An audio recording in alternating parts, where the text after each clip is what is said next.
नमो विष्णुपादाय कृष्णप्रेष्ठाय भूतले श्रीमते जयपताक स्वामीति नामिने नमः आचार्यपादाय तकप्रदायिने गौरकथा दामदाय नगरग्रामतारिणे ओम अज्ञानतिमिरान्धस्य ज्ञानाञ्जनशलाकया चक्षुरुन्मिलितं येन तस्मै श्रीगुरवे नमः।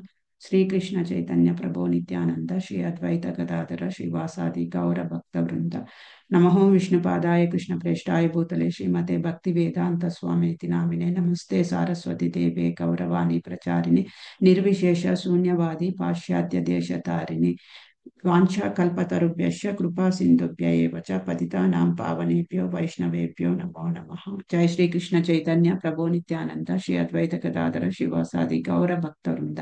हरे कृष्णा कृष्ण कृष्ण हरे हरे हरे राम राम राम हरे हरे।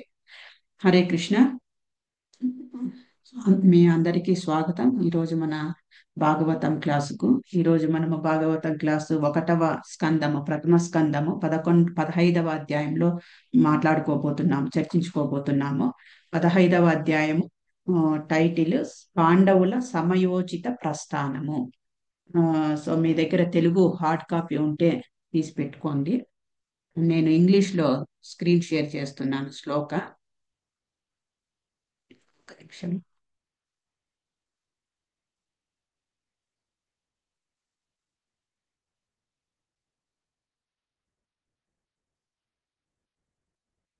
స్క్రీన్ కనిపిస్తోందా?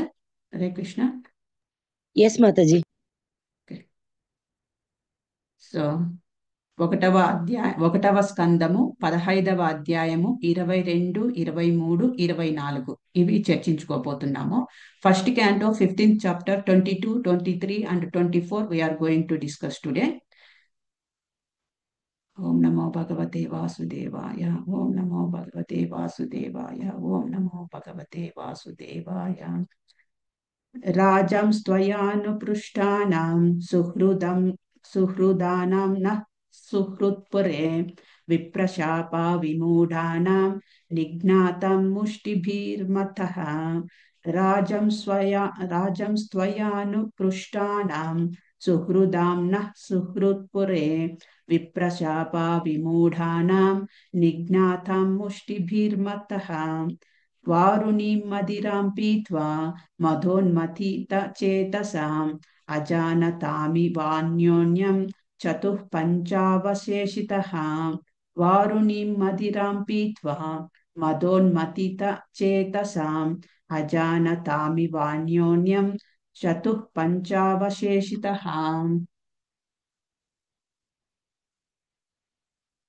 ట్రాన్స్లేషన్। ఓ రాజా, ద్వారకాయందలి మన బంధువులు మరియు స్నేహితులను గూర్చి నీవు నన్నడిగితివి। వారందరూ బ్రాహ్మణ శాపమునకు గురి అయిరని నేను తెలియజేయుచున్నాను। తత్ఫలితముగా వారందరూ వారుణీసురచే మత్తెక్కిన వారై ఒకరికొకరు గుర్తించకుండా దండములతో తమలో తాము పోరు సలిపి 4-5 మినహా సర్వులు మరణించిరి। సో ఇది అర్జున యుధిష్ఠిర మహారాజు మధ్య జరుగుతున్న కాన్వర్జేషన్। సో యుధిష్ఠిర మహారాజు ఏం జరిగింది, ద్వారకాకు వెళ్ళావు కదా అని అడుగుతున్నాడు కదా। సో మీరు రోజు వింటూ ఉన్నారు ప్రభుజీలు మాతాజీలు చెప్తున్నది। సో ఏం జరిగింది అని అంటే ఇది చెప్తున్నాడు అనమాట అర్జునుడు। సో ద్వారకా ఇందులో బంధువులు స్నేహితులు గూర్చి నువ్వు అడిగావు కదా రాజా। సో ఏం జరిగిందంటే విప్రశాపము అంటే బ్రాహ్మణుల శాపముకు గురైనారు। యదు వంశమంతా బ్రాహ్మణ శాపముకు గురయ్యి వారు ఒకరికొకరు కొట్టుకొని యదువంశంలో ఉన్న వాళ్ళే ఒకరికొకరు కొట్టుకొని బయట నుంచి ఎవరు రావట్లేదన్నమాట। వారే ఒకరికొకరు కొట్టుకొని ఒక 4-5 తప్ప మిగతా అందరూ కూడా మరణించారు అని చెప్తున్నారనమాట। సో నెక్స్ట్ 24th తర్వాత వెళ్దాము। ఫస్ట్ ఈ 22, 23 చర్చించుకుందాము। సో ఇక్కడ ఈ శ్లోకంకి వచ్చేటప్పటికి ఏంటి ఇది బ్యాక్గ్రౌండ్ స్టోరీ ఏంటి అని అంటే ఈ మన కృష్ణుని యొక్క వంశము అందరూ కృష్ణుని పిల్లలు వీళ్ళందరూ ఒకసారి ఒక సన్యాసులన్నీ అందరూ కలిసి ఉన్న ఒక ప్లేస్ కు వెళ్తారనమాట, ఒక మంటపంకి వెళ్తారు. ఆ మంటపం వెళ్ళి అక్కడ చాలా మంది సన్యాసులు, సాధువులు అందరూ కలిసి వాళ్ళ వాళ్ళ సాధన చేసుకుంటూ ఉంటారు. ఆ అసెంబ్లీలో నారదముని కూడా ఉంటారనమాట. సో అక్కడికి వీళ్ళు ఏం చేస్తారంటే, ఆ, సాంబ సాంబ కృష్ణుని యొక్క కొడుకు సాంబాకు ఆ ఒక అమ్మాయిలాగా వేషధారణ వేపించి, ప్రెగ్నెంట్ అమ్మాయిలాగా వేషధారణ వేపించి, కడుపు ఎత్తుగా రావడానికి ఆ, ఆ, బట్టలు అవి ఇవి కట్టేసి, ఒక అమ్మాయి అంటే వీళ్ళు ఏం చేయాలనుకుంటున్నారంటే అక్కడ వెళ్ళి బ్రాహ్మణులను బ్రాహ్మణుల యొక్క వాళ్ళ యొక్క శక్తి సామర్థ్యము ఏమి ఉంది అని ఒక ఎగతాళితో, అవహేళనతో, ఆ, ఆకతాయితనంతో ఆ వెళ్ళి వాళ్ళని టెస్ట్ చేయాలనుకుంటారనమాట. పరీక్ష పెట్టాలని అనుకుంటారు. సో అందుకు అబ్బాయి శాంబుడు, అబ్బాయికి అమ్మాయి వేషం వేసేసి ప్రెగ్నెంట్ ఉమెన్ లాగా తీసుకొని వెళ్ళి ఒక సాధువు దగ్గరికి వెళ్ళి, ఈ అమ్మాయి చాలా సిగ్గుపడుతోంది, ఈ అమ్మాయి ఇప్పుడు ప్రెగ్నెంట్, ఆ అమ్మాయి తెలుసుకోవాలనుకుంటోంది, ఈమెకు బాబు పుడతాడా, పాప పుడుతుందా, అమ్మాయి పుడతాడా, అబ్బాయి పుడతాడా అని తెలుసుకోవాలనుకుంటోంది. మీరు సాధువులు కదా, మీకు ఆ, దివ్య దృష్టి ఉంటుంది, మీకు పాస్ట్, ప్రజెంట్, ఫ్యూచర్ అన్ని కూడా, ఆ, వర్తమానము, ఆ, భవిష్యత్తు అన్ని కూడా మీరు చెప్పగలరు కదా, ఈ అమ్మాయికి ఆ, ఈ లేడీకి అమ్మాయి పుడుతుందా, అబ్బాయి పుడుతుందా చెప్పండి అని. ఆ, ఏంటి ఆర్టిఫిషియల్ హ్యూమిలిటీ అంటే, వాళ్ళు ఎగతాళిగా ఆకతాయితనంతో, లేని అదేంటి అతి తెలివి ఉపయోగించి అతి వినయంతో వెళ్తారనమాట.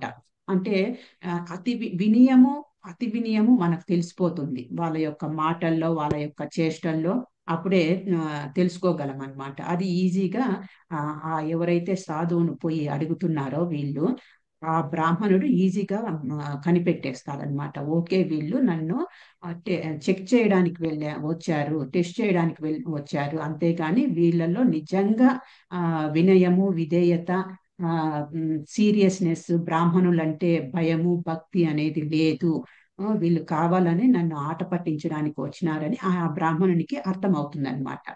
అర్థమైపోతుంది. అప్పుడు ఏం చెప్తారంటే, ఓహో, ఈ అమ్మాయి ప్రెగ్నెంటా, గర్భవతి, ఈ అమ్మాయి ఎవరు, అబ్బాయి పుడతాడా, అమ్మాయి పుడతాడా అని తెలుసుకోవాలనుకుంటున్నారా? ఓకే, నేను చెప్పబోతున్నాను. ఈమెకు ఒక ఇనుప రాడ్, ఉమ్, ఒక ముసలం అనే ఏమంటారు తెలుగులో, ఇనుప రాడ్ పుడుతుంది అని కోపంతో శపించేస్తారనమాట. సో అప్పుడు వీళ్ళు చాలా భయపడిపోతారు. అంటే ఇక్కడ ఒక బ్రాహ్మణుణ్ణి వీళ్ళు అవమానించారు. బ్రాహ్మణుణ్ణి మనకు ఒక గురువుని గాని, బ్రాహ్మణుని గాని, వైష్ణవుని గాని ఎలా అప్రోచ్ అవ్వాలి, వాళ్ళను ఎలా వినయంతో, విధేయతతో సేవ చేస్తూ, పరిప్రశ్న అయినా మనకు భగవద్గీతలో చెప్పారు కృష్ణ. ఆ, ఆ, ఆ, పరిప్రశ్నలు వేస్తూ, సేవ చేస్తూ, వినయంతో, విధేయతతో వాళ్ళను అప్రోచ్ అయితే మనము, అప్పుడు వాళ్ళు మనకు జ్ఞానాన్ని, తత్వదర్శిన, వాళ్ళు ఆల్రెడీ జ్ఞానం చూశారు కాబట్టి మనకు జ్ఞానాన్ని ఉపదేశిస్తారు. కానీ ఇక్కడ వినయము, విధేయత అనేది ఎలా అంటే ఆట పట్టించే మూడ్ తోటి, ఎగతాళితో, ఆకతాయితనంతో వెళ్ళి అప్రోచ్ అయినారు వీళ్ళు, సాంబా వీళ్ళందరూ. సో దానికి గాను మా బ్రాహ్మణుడికి ఆగ్రహంతో ఆ శపిచ్చేస్తారనమాట. ఏదైతే ఈ ఇనుపరాడ్ ముసలం పుడుతుందో ఈ అబ్బాయికి, ఆ ముసలం వల్లనే మీకు మీ వంశం మొత్తం నాశనం అవుతుంది అన్నట్టు శాపం పెడతారనమాట. సో ఇక్కడ ఏం తెలుసుకోవాల్సింది ఏమిటంటే, ఒక బ్రాహ్మణుణ్ణి మనము ఫూల్ చేయాలని ట్రై చేస్తే, ఆ, ఆ, ఎంత పెద్దటి తెలివివంతుడైనా వాడే ఫూల్ అయిపోతాడనమాట. అదే ఒక ఆ, బ్రాహ్మణుణ్ణి ప్లీజ్ చేయాలని చూస్తే, బ్రాహ్మణుణ్ణి ప్రసన్నం వైష్ణవ గాని, బ్రాహ్మణుని గాని ప్రసన్నం చేస్తే, మనము ఎంత తెలివి తక్కువ దద్దమ్మ అయినా కూడా ఇంటెలిజెంట్ వైజ్ పర్సన్ అయిపోతాడనమాట. సో బ్రాహ్మణుని యొక్క బ్లెస్సింగ్స్, బ్రాహ్మణుని యొక్క ఆ, ఆ, బ్రాహ్మణుని ప్రసన్నం చేసుకోవడం అనేది చాలా చాలా ఇంపార్టెంట్. సో ఇక్కడ వీళ్ళు యదు డైనాసిటీ, యదు వంశంలో, కృష్ణుని యొక్క వంశంలో పుట్టిన వాళ్ళు వీళ్ళు. వీళ్ళు మంచి ఇంటెలిజెంట్ అంటే మంచి జ్ఞానం ఉన్న వాళ్ళే. కానీ ఇక్కడ ఏమైంది, బ్రాహ్మణుల్ని ఆట పట్టించడానికి వెళ్ళారు. సో అదే వాళ్ళకు తిరిగి దెబ్బ అయిందనమాట, ఎదురు దెబ్బ తగిలిందనమాట. సో కాబట్టి మనము బ్రాహ్మణుల్ని అప్రోచ్ అయినప్పుడు, బ్రాహ్మణులతో మాట్లాడేటప్పుడు మనము చాలా చాలా కేర్ఫుల్ గా ఉండాలి. కేర్లెస్ గా ఆ, అదేంటి, టేక్ ఇట్ గ్రాంటెడ్ అంటారు కదా. ఆ, వీళ్ళు ఎప్పుడు నా దగ్గర ఉండే వాళ్ళేలే, వీళ్ళు అందరి దగ్గర ఈ బ్రాహ్మణులు అయితేనేమి, వైష్ణవులు అయితేనేమి, ఆ ఇంటింటికి వెళ్ళి భిక్షం ఎత్తుకొని ఆ ఆ వచ్చిన భిక్షంను తీసుకునే వాళ్ళు. ఇలా మనము తక్కువగా అంచనా వేయకూడదు అనమాట. సో చూడండి, ఇక్కడ యదుకుమారాస్, వీళ్ళందరూ ఎవరైతే యదుకుమారాస్ యదు వంశంలో ఉన్నారో, కృష్ణుని పిల్లలు, కృష్ణుని యొక్క వంశం వాళ్ళు, ఆ ఆ యదు డైనాసిటీ, యదు వంశం అనేది చాలా చాలా అప్పట్లో చాలా ఫేమస్ డైనాసిటీ అన్నమాట. ఆ, ఆ, ఎంత ఎంతటి పేరు పరపతి ప్రతిష్ట ఉండేదంటే, ఆ అంటే ఆ యదు డైనాసిటీని ధీటుగా ఎవరు వెళ్ళలేకపోయే వాళ్ళనమాట. ఈ యదు డైనాసిటీ వాళ్ళే, ఆ, ఈ యదు వంశం వాళ్ళే సుధర్మ సుధర్మ అనే ఒక ఆ సభను ఆ స్వర్గలోకాల నుంచి భూలోకంకు తీసుకొని వచ్చే కెపాసిటీ ఉంది, తీసుకొని వచ్చారు కూడా.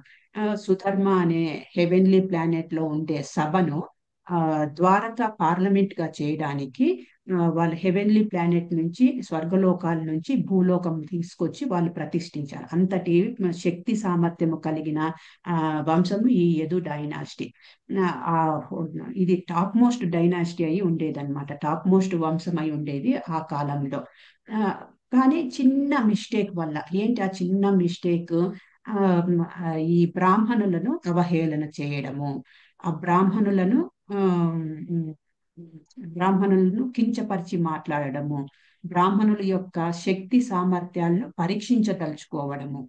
ఆ చిన్న మిస్టేక్ వల్ల ఆ ఈ యదు డైనాసిటీకే, యదు వంశంకే శాపం అనేది తగిలిందనమాట. ఆ బ్రాహ్మణ శాపం అనేది తగిలింది. కాబట్టి బ్రాహ్మణులు కానీ వైష్ణవులు కానీ మనకు దగ్గరలో ఉన్నప్పుడు వాళ్ళను సేవ చేస్తూ మనము వీలైనంత కేర్ఫుల్ గా ఉండాలి. వాళ్ళ దగ్గర కేర్లెస్నెస్ అనేది ఉండకూడదు. తర్వాత వాళ్ళను నేను ఎప్పుడు చూస్తున్న సన్యాసే కదా, మా టెంపుల్లోనే ఉంటాడు కదా ఈ సన్యాసి, ఆ, అంటే మనకెప్పుడు ఏంటంటే పొరిగింటి పుల్లగూర రుచి అంటారు చూడండి.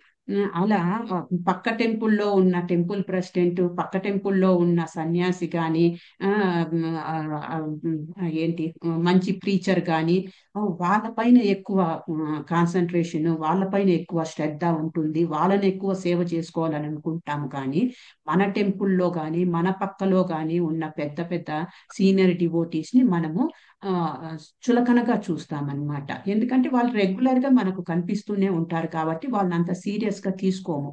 అది అలా ఉండకూడదు, ఆ టేక్ ఇట్ గ్రాంటెడ్ లాగా ఉండకూడదు. ఆ, వీళ్ళు సో ఆ కేర్ తీసుకోలేదు కాబట్టి ఆ పరీక్షించదలుచుకున్నారు. దానివల్ల ఆ ఆ బ్రాహ్మణుని కోపానికి గురి కావాల్సి వచ్చింది అనమాట. ఇమీడియట్ గా వీళ్ళు ఆ ఆ శాపం కూడా పెట్టాడు కదా, ఆ ఆ ఏదైతే ముసలము నీకు పుట్టబోతోందో దాని వల్లనే మీ యదు డైనాసిటీ మొత్తం కూడా నాశనం అవుతుంది అన్నారు కదా. ఇమీడియట్ గా వీళ్ళకు చాలా భయం వేసింది అనమాట ఈ పిల్లలకు. వీళ్ళందరూ కూడా ఉగ్రసేన దగ్గరికి పరిగెత్తి వెళ్ళిపోయారు. ఉగ్రసేన ఎవరు అని అంటే వసుదేవుని, కృష్ణుని తండ్రి. ఆ, ఆ, వాసుదేవ్ ఉన్నారు కదా, కృష్ణుని వసుదేవునికి తండ్రి అన్నమాట ఉగ్రసేన. అంటే ఈ పిల్లలకు ముత్తాత అవుతారు. ఆ ఉగ్రసేన దగ్గరికి వెళ్ళిపోయారు. ఏం చేయాలి మేము, ఇలా అయింది అనేసి. సో ఇది ఇంకొక తప్పు చేశారు ఇక్కడ.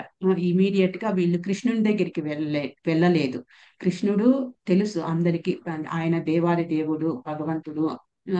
ఆయన ఆయన యొక్క కనుసన్నల్లోనే అంతా జరుగుతోంది అని తెలుసు. వెళ్ళి కృష్ణుని దగ్గరికి వెళ్ళి ఏం చేయాలి ఏం చేయకూడదు అని కృష్ణుని అప్రోచ్ అవ్వకుండా ఉగ్రసేన దగ్గరికి వెళ్ళారనమాట. అంటే భయంతో కృష్ణుని దగ్గరికి వెళ్ళకుండా ఉగ్రసేన అంటే ఎటైనా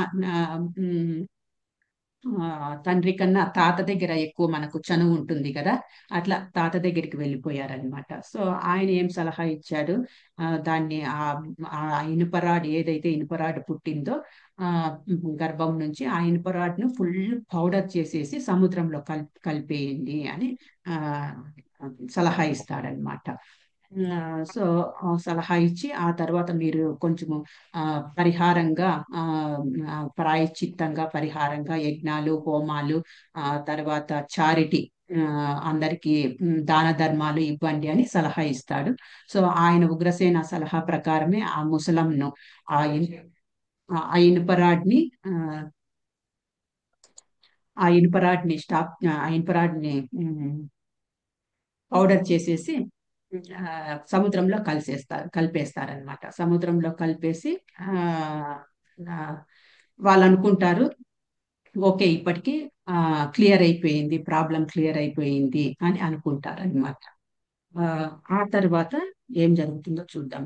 సముద్రంలో కలిపేస్తారు. ఆ సముద్రంలో కలిపేసిన ఆ ఇనుప రాడ్ పౌడర్ నుంచే ఆ ఈ వెదురు కొమ్మల్ లాంటి గడ్డి మొలుచుకొస్తుంది అనమాట. షార్ప్ గా చాలా షార్ప్ గా ఉన్న వెదురు తుంగలు, వెదురు కొమ్మల్ లాంటి గడ్డి మొలిచి వస్తుంది. ఆ వెదురు కొమ్మలతోటే వీళ్ళు ఒకరికొకరు పొడుచుకొని ఆ ఆ, చనిపోయే అంటే ఈ ప్లానెట్ ని అర్లీ ప్లానెట్ ని వదిలేసి వెళ్ళిపోతారనమాట. సో నెక్స్ట్ ఏమవుతుంది ఇక్కడ అంటే ఇక్కడ మనము ఆ ఈ బ్రాహ్మణ శాపం, ఉమ్, విప్రశాప విమూఢానం. ఆ విప్రశాపం అనేది ఎంత పవర్ఫుల్ అనేది మనము ఇక్కడ ఇంకా రెండు మూడు ఎగ్జాంపుల్స్ చెప్పుకున్నాము ఈ భాగవతంలో జరిగిన పాస్ట్ టైమ్సే. రాహుగణ అండ్ జడభరత. రాహుగణ రాజు కూడా జడభరతకు ఏదో అవమానించారు, జడభరత కోపానికి గురి కావాల్సి వచ్చింది అనమాట. ఆ తర్వాత ఇంకొక పాస్ట్ టైం చూస్తే ధ్రువ మహారాజు ఆయన భగవంతుని ప్రసన్నం చేసుకొని భగవంతునితో ఫేస్ టు ఫేస్ మాట్లాడి భగవంతుని యొక్క బ్లెస్సింగ్స్ తీసుకున్నంతటి పెద్ద ధ్రువ మహారాజు ఏమవుతుందంటే వాళ్ళ బ్రదర్ ని ఒక యక్ష చంపేస్తాడనమాట.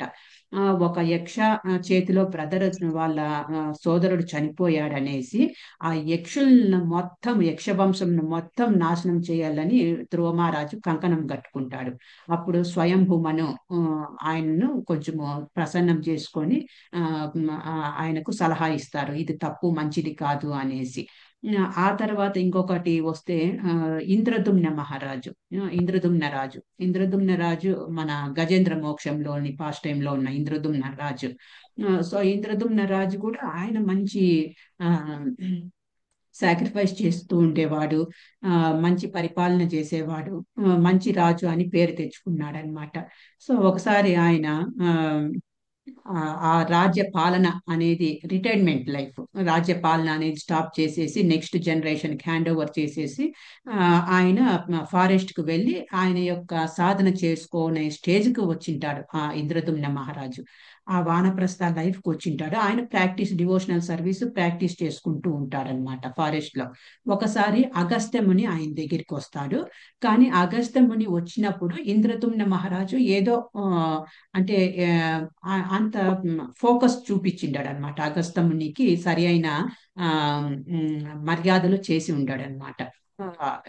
ఏదో ఇగో తన సాధనలో ఉండో ఎలాగో మర్యాదలు చేసిండకపోవడం వల్ల ఆ చిన్న కేర్లెస్నెస్ వల్ల ఆ ఏంటి ఆ అగస్త్యముని శాపానికి గురి కావాల్సి వస్తుంది. థౌజండ్స్ ఆఫ్ ఇయర్స్ ఆయన ఇంద్రదుమ్న మహారాజు అంటే అప్పుడు అగస్త్యముని వచ్చినప్పుడు డల్ గా కదలకుండా మెదలకుండా ఒక ఎలిఫెంట్ లాగా ఒక ఏనుగు లాగా డల్ గా ఉన్నాడని అగస్త్యముని నువ్వు ఏనుగై పుడతావు, ఏనుగై నువ్వు జన్మిస్తావు, నాకు నా కోపానికి గురి అయ్యావు నువ్వు అనేసి ఆయన ఏనుగుగా గజేంద్రునిగా ఆ, ఆయన పుట్టాల్సి వస్తుంది అనమాట. సో అంతటి పెద్ద పెద్ద రాజులు పెద్ద పెద్ద అంటే మనము ఎంత కేర్ఫుల్ గా ఉండాలి వైష్ణవాస్ దగ్గర, బ్రాహ్మణుల దగ్గర అనేది మనకు ఇక్కడ ఈ లీలలను బట్టి మనకు తెలుస్తుంది అనమాట. ఓకే. ఇప్పుడు మనము ఆ నెక్స్ట్ శ్లోకానికి వెళ్తే శాపం అయింది, అది 22, 23 శ్లోకాల్లో చూసుకుంటున్నాము. ఏంటి? యదు డైనాసిటీ, యదు వంశముకే, కృష్ణుని వంశంకే శాపము జరిగిందనమాట. ఆ పాస్ట్ టైం జరిగింది. సో ఇది ఎలా తీసుకోవాలి మనము? అంటే యదు డైనాసిటీ అనేది, కృష్ణుని వంశం అనేది చాలా ఫేమస్ వంశము. కృష్ణునికి తిరుగులేని వంశం అది. కృష్ణుడు అంటే మనకు తెలుసు, దేవాది దేవుడు. ఆయన కనుసన్నల్లోన ఈ ప్రకృతి అంతా నడుస్తోంది. ఆ బ్రహ్మ, విష్ణు, మహేశ్వర వీళ్ళందరూ కూడా ఆయన ఆర్డర్స్ ప్రకారమే నడుస్తున్నారు. అలాంటి వాళ్ళ వంశంలో ఉన్న వాళ్ళకు ఇలాంటి శాపము ఎందుకు కలిగింది అని మనం అనుకోవచ్చు అనమాట. సో ఈ యదు డైనాస్టిక్ ఎలా జరిగింది అని అంటే, ఎందుకు కలిగింది అంటే మనకు నెక్స్ట్ శ్లోకాల్లో చెప్తున్నారనమాట. నెక్స్ట్ శ్లోకం చూద్దాము.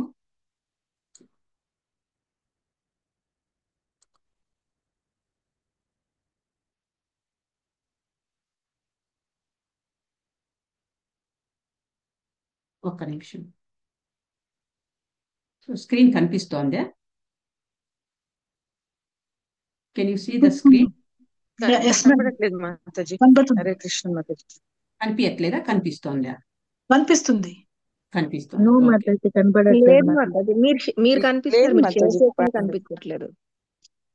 మీరు కనపడుతున్నారు. ఒక్క నిమిషం మాత్రం. I think you are ready to share the screen.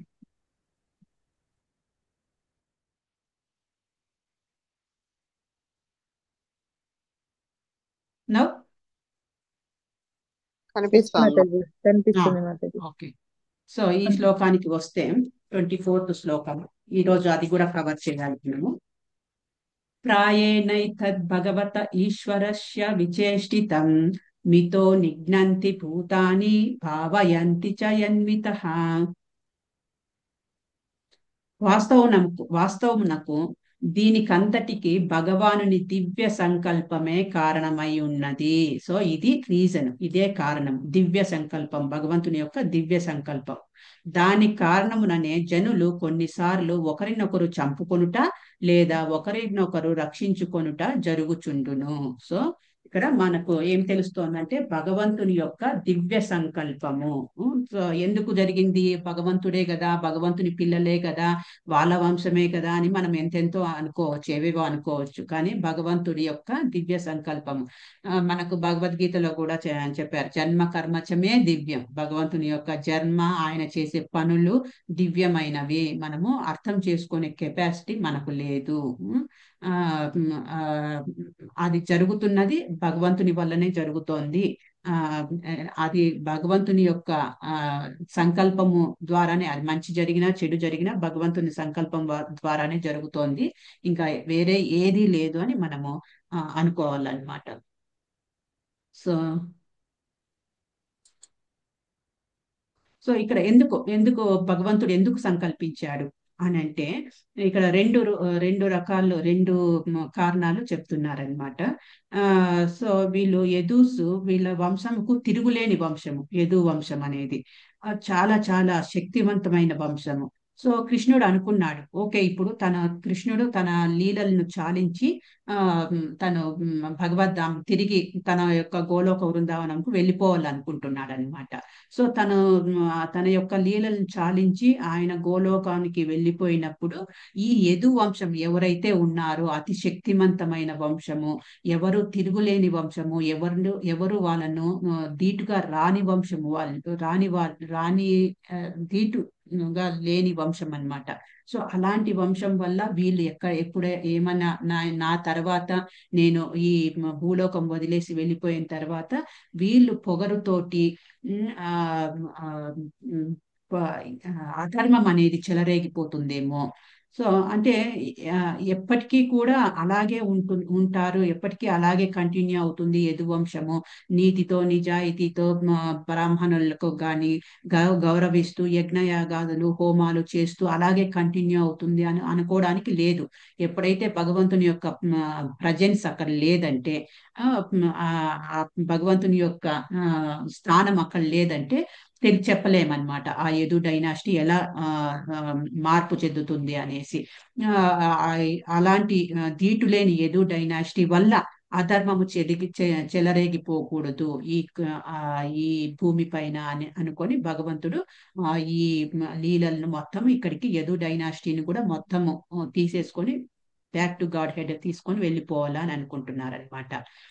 ఆ తర్వాత ఇంకొక ఎక్స్ప్లెనేషన్ ఏమిస్తారంటే ఆచార్యులు, ఎప్పుడైతే భగవంతుడు తన గోలోక వృందావనంకు వెళ్ళిపోవాలనుకుంటున్నాడో ఈ భూమి పైన లీలలను చాలించేసి ఆయన వెళ్ళిపోయిన తర్వాత ఈ యదు వంశం వాళ్ళు ఆయన యొక్క సపరేషన్ విరహమును తట్టుకోలేక అన్కంట్రోల్ అయిపోయి అన్కంట్రోల్ బిహేవియర్ వల్ల ఏం చేస్తున్నారో వాళ్ళు ఏం చేస్తున్నారు ఏం చేయబోతున్నారు అనే జ్ఞానం లేకుండా ఆ స్పృహలో లేకుండా ఏమైనా తప్పులు చేస్తారేమో అధర్మం చేస్తారేమో దానివల్ల ఈ భూమికి భారం కాకూడదు యదు వంశము అనుకుని భగవంతుడు ఆ పని చేయాల్సి వచ్చింది అని రెండు రకాలుగా మనకు ఆచార్యులు చెప్తున్నారనమాట. ఇంకొక రీజన్ ఏంటుందంటే ఈ కురుక్షేత్రం అయిపోయిన తర్వాత గాంధారి కృష్ణునికి శాపం పెడుతుందంట. సో గాంధారి పిల్లలు 100 మంది కౌరవులు మొత్తం కురుక్షేత్రంలో నాశనం అయిపోతారనమాట, చనిపోతారు.